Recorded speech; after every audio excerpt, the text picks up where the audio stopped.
Hello, everyone, and welcome to Level the Field Leadership. My name is Dr. Rachel Gallardo, and I'm very, very excited to have our guest with us today. If this is your first time, then I want to say welcome. But if you are a returning, what I like to call a boomerang user, then thank you for coming back. Thank you for giving me your ears and your heartbeats for whatever it is that you happen to be doing while you're listening to this. Make sure that you subscribe so that way you can be notified each time new content is posted, and maybe challenge yourself to let one other person in your circle know about this podcast, about this episode. Maybe you know somebody that maybe is struggling with this, and so maybe this content can be really helpful. I do believe that this can be a tool to help you level the field of any challenges you might face in the work environment, because I do believe that workplace burnout is very real. And anything we can do to reduce burnout, fatigue in our leadership roles, it's going to have a positive impact on our team. It'll help us, it'll help our families, the whole nine yards. So let me just go ahead and dive right in and introduce you to Ernesto. Ernesto Mandowsky is the founder of the Million Dollar Machine. He helps service providers with designing systems to improve peace, performance, and profit. His mission is to democratize business transformation tools and shares insights through the Million Dollar Machine media. Outside of work, Ernesto enjoys reading, baking, working out, spending time with his wife in Miami, Florida, and his new baby boy that was just born not too long ago. And as many of you know, I do like to base each of our episodes around a certain scripture. And so today's scripture is based around Galatians 6:9. Let us not become weary in doing good, for at the proper time we will reap a harvest if we do not give up. Ernesto, thank you so much for joining us today. Thank you. And I like the touch with the scripture. I'm already like seeing the connections that we can like call back to that in our Yeah. conversation today. Absolutely, absolutely.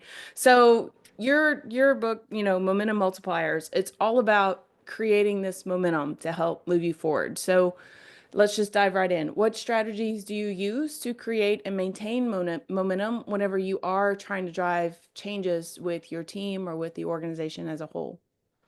Yeah, so when we talk about, especially listeners, how I understand it, they're working in teams.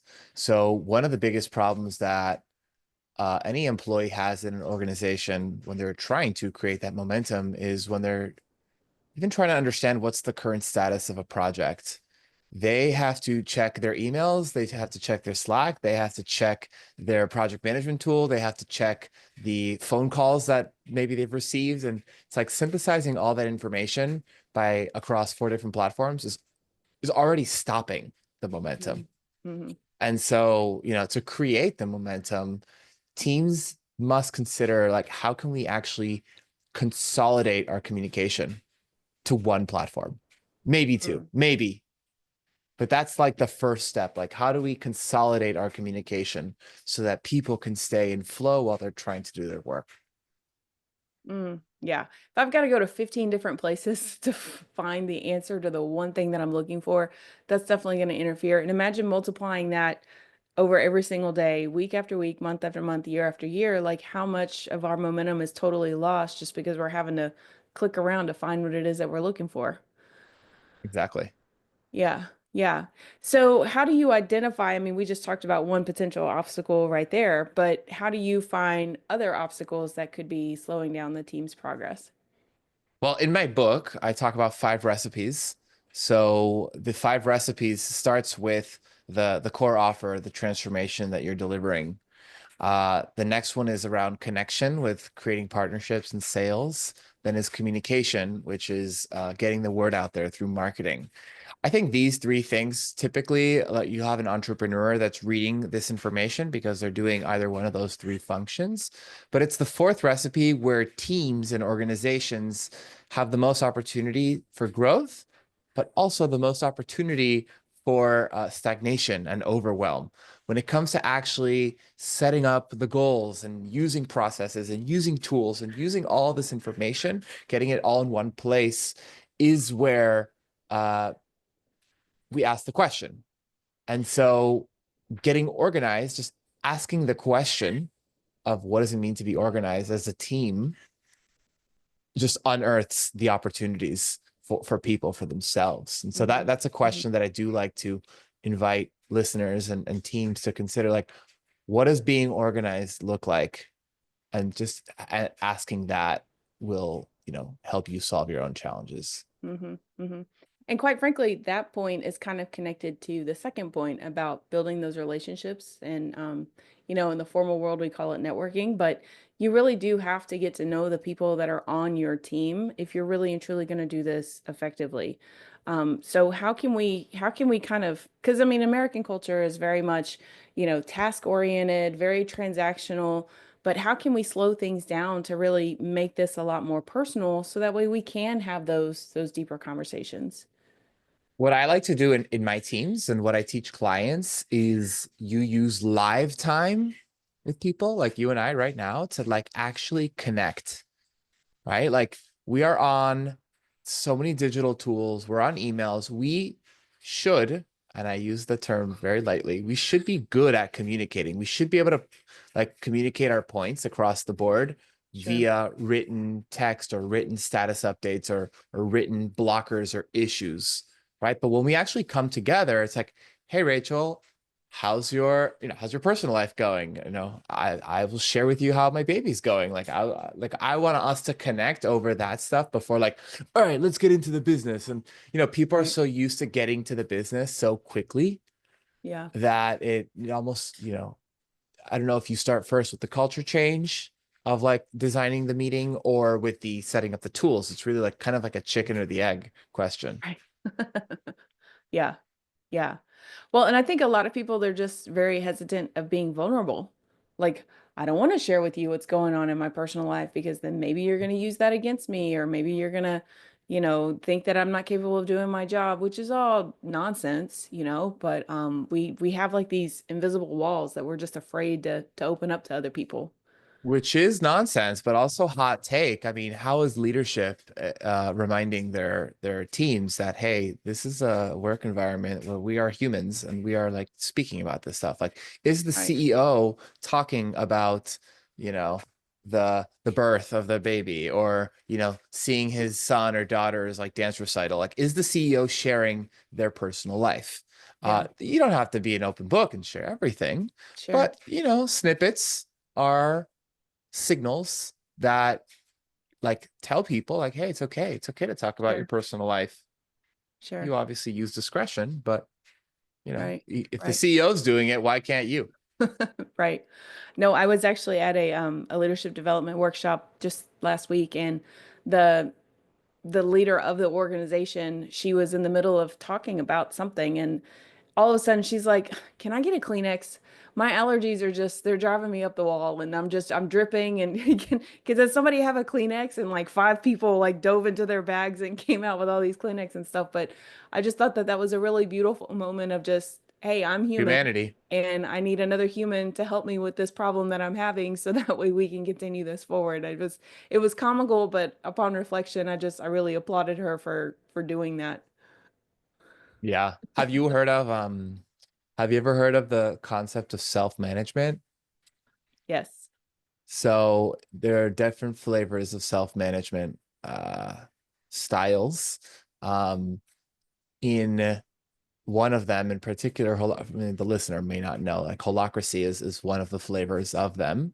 And when they have their meetings, I think one of the practices that they do is it's that there's like a check-in round, and everyone's like, "Hey, name what you're coming in with," and it's like, usually the traditional meeting, it's like, all right, how are we doing? It's like, oh, like feeling great, feeling great, feeling great. It's like the And everybody's good. lying, by the way. They're all lying. And everyone's like, hey, I have so much anxiety because my wife has pneumonia right now, or Hmm. Hmm. I'm feeling anxious because we have a contract with a deliverable due tomorrow and we are still overdue.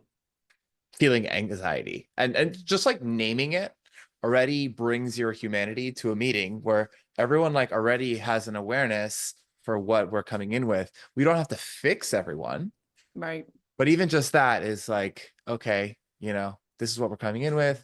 Like, is there any immediate need? I think the second round is like anything that you need to like quickly solve these problems. And so like when you think about how organizations actually design their meetings, even just that question can like drastically multiply momentum inside of Hmm. any business, whether you're an entrepreneur or a 1,000-person team. Hmm. I also think it helps the rest of the team hear what state of mind that you're in. So that way, if later on you make a comment or if you're not responding to an email in an impromptu manner or whatever the case might be, at least there's a little bit more context of, oh, well, he did mention blah, blah, blah, blah, blah was going on. So maybe that's got something to do with it. I think it gives us a little bit more grace if we can understand what's happening in other people's worlds instead of taking it personally right off the bat, you know? Yeah, without a doubt. And I mean, going back to the original first question you asked me, and I was talking about the tools and the systems. And, if in 2 clicks of a button, I can go and find out like, oh, Rachel's working on 7 projects and like big deliverable due tomorrow, I'll know she won't answer the email, like Right. unless the email's, relevant to that specific project, Sure. we are all focused on whatever it is that we're focused on. But having that visibility is what is lacking in organizations as small as the mom and pop and as large as the Fortune 500 companies. Like people do not have the visibility, like the enterprise-wide visibility of what they're working on because teams are using 97 different tools. And that's part of what, we solve for, like setting up those tools so that you can then have all that amazing human connection and efficiency and experiences with each other. Sure. Sure. So, whenever we talk about projects, it can be very hard to sustain that motivation and sustain that energy for accomplishing whatever it is you're trying to accomplish. I mean, you've been working on something for 6 months. It's like, ugh, when is this thing going to be done? So, what recommendation can you give to leaders or just people in general that maybe are going through this season of their work life to help them stay energized and focused during these projects and when facing these challenges? It might sound cheesy, but you got to celebrate the wins, like even the small ones. Like if you do something every day, it maybe becomes like a mute, like subconscious mute button. But if you like every week or once a month, it's like talk about the wins, like really share the progress with people, even though it takes 90 seconds away from a meeting, it's still very powerful. Right. Um, that's one thing that people can do. One other thing that people can do is as a leader, change shit up. Like throw a bowling party, like to celebrate, to celebrate the team. Like unpredictably do something that's unreasonably hospitable. I mean, that's the book that's like trending now, but you gotta show your team that you love them. How? There's, many different flavors of doing that. Sure.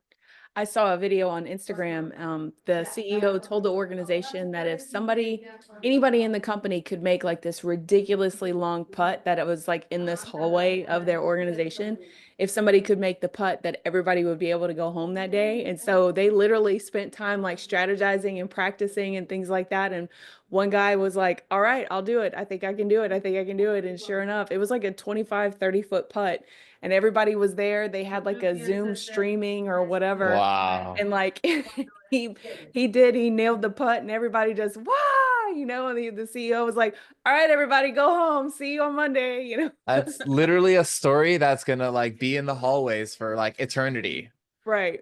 Right. right? Because And it's they like, they had met some goal or of whatever it was that they were trying to accomplish. And so that was sure. the trade-off. Like, okay, well, we met this goal. So if somebody can make this putt that's just totally outside of the scope of anybody's job description, then we'll get the rest of the day off. And so, Yeah, that's yeah. him being unreasonable inside of the bounds of, hey, we crushed it. Now let's do something fun and exciting and different. Yeah. Yeah. And I also, you build that camaraderie because everybody's trying to like figure out who's going to be the one to make this putt. But then also too, you have that like common like bond of, oh, remember that time when we got to do this and this and this. And I think that can really help sustain and just grow your workplace culture that much more. It helps sustain it and it also sets the premise for what is possible. Like, hey, John came up with this crazy challenge. It's like, hey, can we now do like, okay, we now met Q2 goal. Can we do like a creative sandwich making competition? I don't know, something like, Right. people get creative and that creativity Yeah. does flow back into the vibe of the meeting and the workplace. Like everyone benefits from it. Yeah. Yeah. But there are some I'm trying to be nice whenever I phrase it this way. Some leaders that are just kind of old school, maybe don't see it that way. But I mean, in the research that you've done and just the people that you've spoken with, the organization that you've been a part of, like, what do you tell those people whenever they're just like, yeah, well, okay, we met the goal, but now we need to start working on the next goal? Like, how do you explain to them that these small wins really and truly do sustain momentum? Well, I never try to make someone feel like they're wrong. I do invite people to just look at the data. I mean, look at the data, not of their goal that they met, but of like of their people, right? If you send out an employee survey, it's a very quick, easy way of collecting some quick feedback, right? Don't try to convince Rachel that she's wrong about being a boomer or a Gen Xer or whatever. You can say, hey, Rachel, like, what's your team saying about like being here? Hmm. And it's like you have a, I don't know, 300-person team. And it's like, well, I got 20 surveys. And it's like, well, 20 surveys out of 300 people. Like, is that like, Are you that's sure what, that's an accurate representation? well, Like, that's just one question. Like, why aren't more people sharing? And then the second question is like, of those 20 people, like, what did they write in there? Was it a bunch of like goods? Was it a bunch of like sevens? Like just across the board? It's not really telling you anything. sure. And again, I'm not going to convince anyone they're wrong, but I used to work for a company that was, it was a 96-year-old company. It was a restaurant group. The owner was in his 70s and 80s, and he was convicted of like how he built the company and he got it to where it was. And I was there because we were selling the company. It was going to bankruptcy. So it's like, hey man, I'm just here trying to get you your money, right? Like Right. I wasn't trying to tell him how he was wrong and this and that. I was just trying to get him to where he wanted to go. And eventually, I don't know if he's learned his lesson, but you invite them to look at what is present. Yeah. Yeah. And I think if you give people an opportunity to try it to see it from a different perspective, most of the time they're willing to do that. They may not necessarily admit it like right then and there, like, okay, yeah, you're right. But you do at least plant that seed for them to consider in the future or the next couple, like let this marinate a little bit and be like, okay, remember how I talked about that thing 2 months ago? Here it is again. So let's talk about it again. Correct. I'm reading again the scripture that you shared at the beginning about not becoming weary in doing good. Like that owner or that executive or that old school person is not realizing that they are sabotaging the doing good or the excitement or the culture in a company. Hmm. Hmm. As a change maker inside of your organization, I guess it's in the Bible, right? Like, do not become weary of it. Like, you have to find a different way to just keep moving. You like keep moving and try a different approach and getting the result that you want, which is having a creative sandwich making competition or creating the awesome putt. Like it still is getting that person's goal and having fun with it. Yeah. Yeah.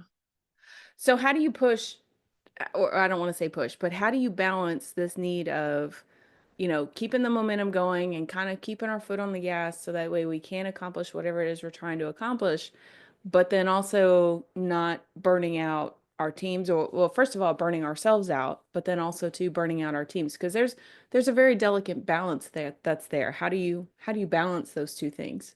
There is a delicate balance. I think people, first of all, people throw the word burnout on every LinkedIn post on the feed right now. Like you're seeing it everywhere. But like, what does it even mean? Yes, it means overworked, but what does that even mean? Hmm. Realistic, I'm an entrepreneur. Realistically, I'm clocking in between 60 and 80 hours a week. That's something I'm okay with and have already like designed for myself. I Yeah. think I think the listener is more of like a W-2 employee working inside of a company. They can decide for themselves how many hours do I realistically want to work. I don't think people really do that. They don't really decide that. Mm-hmm. And let's say the number is 50 and the today's present state is 70, like there's a problem. Like that right then and there is a problem. But the faster that you could get to the variance between like where you want to be and where you are, the faster you could have a conversation with your manager. Mm-hmm. Mm-hmm. But so few people like don't do that first part. I don't know why, but we all are like failing at like designing our lives. But that is literally the first part for change. And the same with Yeah. entrepreneurs. Right. Yeah, you definitely have to establish those boundaries. And there, so my all of my research that, well, most of my research, I should say, really does look at burnout. And I agree with you. I think the word burnout is being thrown around way too much because there are very key competency indicators that will let a person know if they are burned out versus that phase before burnout, which is more known as compassion fatigue, versus you just need to use your PTO time. Like, like there are very distinct differences. I mean, and if you're listening to this right now, like I can tell you that you are in a burnout state if you are thinking about going to a completely different job in a completely different industry, because the idea of walking into that company is the last absolute thing you want to do. Like if you want to just walk into HR right now, resign, and then go open a bakery, like you are operating in a state of burnout. Unless you work at a bakery and then like you want to go be a fireman. Like you want to go do something that is a complete 180 from what it is that you're doing. Now you're in a burnt out state. If you're listening to this and you're like, okay, I don't want to open a bakery, like I can still go back to my company, blah, blah, blah, then you're not really in a state of burnout. Something else is going on. And like Ernesto is alluding to, you just kind of have to do that self-assessment and figure out, okay, what is the actual real true problem with what I'm dealing with? And I agree with you. I think a lot of people they don't do that self-assessment. They're real quick to just attach a label to it and then just use that as kind of their crutch going forward. When in actuality, that's not the right word for what is actually going on. And if it's not the right word, then you're not going to be able to put the right things in place to make changes going forward. Exactly. Have you heard of the have you heard of the be do have idea? I have not. What is that? So be do have is it's an idea ancient Chinese, but no, I don't know if it's Chinese, but it is an idea that is talked about in self-development world Okay. where we were talking about burnout, right? And so the what we all want to have is maybe a state of peace, or we want to work less hours, have. Um, that is a result of doing something different so that you could feel a certain way. So people think of it like, oh, when I work less hours, I will then know to have better boundaries so that I could feel at peace, Right. for example. And that's like the flawed way that we all are doing it, W2 or employee. And instead of have, do, be, if you start with the being, like, hey, I am being this vision of working 50 hours a week and feeling empowered, like feeling like peace at home and feeling like presence with my family, like getting into those emotions of what you want to be and how you want to be in the world. Hmm. Coming from that place, you will take a new action. You'll have that conversation with the manager. You will like raise it to HR. You'll propose a new way of having your meetings, a new way of offline communication, so that you could actually have that result of less hours. But it starts with the being, it starts with the self-assessment, it starts with the feeling of how you want to feel. Hmm. And so I literally, as you said that, I wrote that down because I'm going to go take a look at this a little bit further later on this afternoon. But, we are human beings, not human doings. Doings, right? And I think too often we forget, okay, I'm a human being. So that's very different than, a human checking things off of a to-do list every single day. Yeah, we're very busy in the doing. Yeah. And I think we've mastered that so well that we don't give ourselves the space to be the human being or to be the human having at that point. Because I mean, if we're not doing something, oh, obviously we're doing something wrong if we don't have something on our to-do list. Like I literally know people that will get through this massive list of things they need to accomplish and they'll be done by like 3 o'clock in the afternoon and they're like, okay, but I forgot something. And I'm like, no, like you got it all done take a breath, celebrate Yeah. the fact that you accomplished these things, and now go Yeah. enjoy your life. Go enjoy being a human being. Yeah. Yeah. And few people, we don't decide. Like I love to bake challah bread. I love to bake, I love to cook. Now I have a baby, not doing too much of those. Sure. But when you have the free time, if you already know that you love baking or you love cooking, it's like great, go do that. So few people are are doing that. And so Yeah. it's like, okay, so do we now like, point the finger at the people? Like, do I guilt Rachel for not taking time to do that? Or do we look at Right. Rachel's organization that is now creating the space to really help Rachel self-actualize? Hmm. And do we Hmm. say, hey, organization, it's very expensive to lose talented people like Rachel.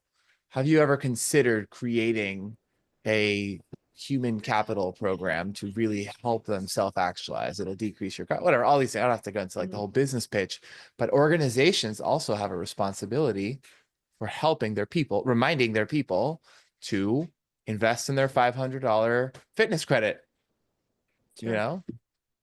Yeah. Yeah. Yeah. And especially if the person is salaried. I mean, my goodness, you're paying them to accomplish a job. And if they can get that done before 5 o'clock, I mean, go home, go. There's so many organizations that are talking about the cost of healthcare and how much they're having to spend to be able to fund healthcare for all of their employees. Well, could it be that maybe you could lower the cost of your healthcare expenses if you just allowed employees to have that flexible time, have that additional 2 hours a Yeah. day to go do what they want to do that they enjoy that will, dopamine and increase your immune system and all of that? Yeah. Even calling back to earlier, it's like, if the employee sees that the CEO is attending the child's softball game at 5 o'clock on the Friday and is talking about it, now when the employee finishes their work at 4 p.m., it's like, oh, I guess I can go to my kid's softball game because the Right. CEOs. But it's all a reinforcing loop with a lot of disparate points that are like coming together. It is all an interconnected system, Sure. but so few people see it that way. Yeah. Yeah. We got to get out of our boxes. Like we got to get out of this very limited scope and try to just look at it big picture and look at employees from a more holistic standpoint. If we really truly want to maintain this momentum, you've got to see that employees wear multiple hats. And so giving them the breath to change hats whenever necessary can be really helpful. Sure. And the safety to do so. Yeah, yeah, for sure. Well, we're kind of at the point in the episode where I call it the shameless plug. So if there is anything at all that you would like to promote for the next couple of minutes, whether it's your book or if you've got, future speaking engagements or anything at all, now's your platform to be able to do so. Yeah, my mission in life is to help as many entrepreneurs as possible to build $1 million machine, build a seven-figure business so that they can then employ teams, employ groups of people that are helping them grow. People who are listening, you probably have an entrepreneur in your life that you know. I encourage you to share, buy a book, buy Momentum Multipliers, because every month I give one free year of group coaching services to a random reader that purchases a book that month. And so if you know someone, grab a copy for them, and we'll have the links below. Nice. Yeah, and I'll definitely have all of your links and contact information, social media information in the show notes. So feel free to go and check that out. And he really does have a wealth of just valuable knowledge that you can grow as a leader, become physically and mentally healthier, and just support your team and really meeting those organizational goals. I think that is so very important. And if you've got any extra bread that you want to, send my way, I'll be happy to take that off of your hands. But Get in line, Rachel. Get in line. Everyone's asking for the holla. well, in my defense, I 2 weeks ago I made my very own sourdough bread for the absolute first time from scratch. Well, I didn't, the starter wasn't from scratch. I bought the starter, but I did everything else, like had it rise overnight, did the folding multiple times, the whole 9 yards. The So whole nine. you may have some competition in the baking arena. Oh, okay, we'll see. First time for 10 years. I know, I know. I call it beginner's luck. It's definitely That. beginner's luck. But listener, if you liked what you heard, feel free to hit the subscribe button to receive new content. and share this episode with somebody you know who might be able to benefit from this information. When you share the episode, make sure you tag me, tag Ernesto, so we can come along them with this person on their journey for just growth and development and momentum. And feel free to follow me on Instagram, follow all of us. Like I said, all the show notes, everything will have how you can get a hold of us. But remember, you are made to be a leader right where you are, wherever you're leading. And the things that we talked about today can help the roots of your leadership grow deeper so you can weather any storm. Ernesto, thank you so much for taking time out of your busy day to join us. I truly appreciate it. Thank you, Rachel. And remember, everybody, to take care of yourself, take care of your team. You can 1000% do this. And until next time.